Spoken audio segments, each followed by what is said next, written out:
오늘의 성경 이야기 시작합니다. 다윗과 언약궤. 두 번째, 오베데돔을 통한 하나님의 손길.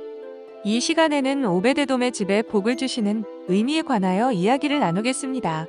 우사의 죽음 이후 다윗은 언약궤를 더 이상 옮기지 않고 그 궤를 가드 사람 오베데돔의 집에 머물게 했습니다.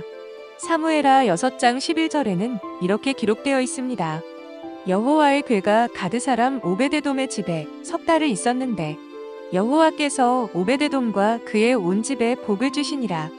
이 사건을 어떤 사람들은 오베데돔이 경건했기 때문이라 해석하지만 본문 어디에도 오베데돔이 언약궤 앞에서 특별히 신앙적인 행동을 했다는 기록은 없습니다.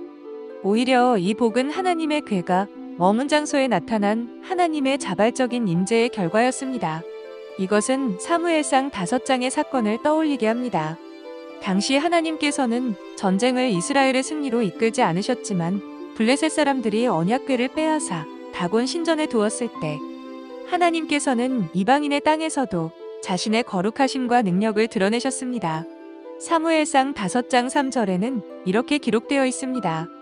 아스돗 사람들이 이튿날 일찍 일어나 본즉 다곤이 여호와의 궤 앞에서 엎드려져 그 얼굴이 땅에 닿았고, 이어지는 구절들에서는 다곤의 손과 머리가 끊어지고 블레셋 성읍마다 종기가 퍼졌습니다. 하나님은 이스라엘이 아니라 블레셋 땅에서도 스스로의 거룩함을 드러내셨던 것입니다. 오베데돔의 집에 복이 임한 것도 이와 같은 맥락입니다. 그는 궤를 특별히 잘 모신 것도 아니고 경건한 의식을 행한 것도 아니었습니다. 하지만 하나님의 언약궤가 그 집에 있다는 사실 자체가 임재의 상징이었고, 하나님은 그곳을 통해 다윗을 다시 부르시는 손짓을 보여주신 것입니다. 다윗은 처음에는 우사의 죽음으로 인해 언약궤를 놓아버렸지만 그 후 오베데돔의 집에 복이 임했다는 소식을 듣고 다시 움직이기 시작합니다. 사무엘하 6장 12절에는 이렇게 기록되어 있습니다. 어떤 사람이 다윗 왕에게 아뢰어 이르되 여호와께서 하나님의 궤로 말미암아 오베데돔의 집과 그 모든 소유에 복을 주셨다 한지라. 다윗이 가서 하나님의 궤를 기쁨으로 메고 오르되. 이 구절은 매우 중요합니다. 처음에는 분노로 멈추었던 다윗이 이제는 하나님의 임재와 복을 확인하고 기쁨으로 궤를 옮기기 시작합니다. 그리고 이번에는 실수가 반복되지 않도록 레위인들이 궤를 어깨에 메고 옮기게 합니다. 역대상 15장 13절에서 다윗은 이렇게 고백합니다.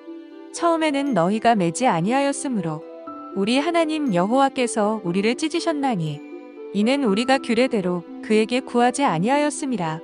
다윗은 비로소 자신이 하나님의 말씀을 가볍게 여겼음을 인정하고 언약궤를 단지 자신의 왕권을 위한 정치적 도구가 아니라 하나님의 임재가 머무는 성스러운 상징으로 다시 바라보게 된 것입니다. 이 모든 과정은 단순히 한 사람의 죽음과 한 사람의 축복이 아니라 하나님께서 이스라엘에게 다시 경외함을 회복시키시는 여정입니다. 하나님은 우사를 치심으로, 또 오베데돔에게 복을 주심으로, 그리고 다윗을 다시 부르심으로 자신의 임재는 결코 값싸게 취급될 수 없음을 이스라엘에게 분명히 보여주셨습니다.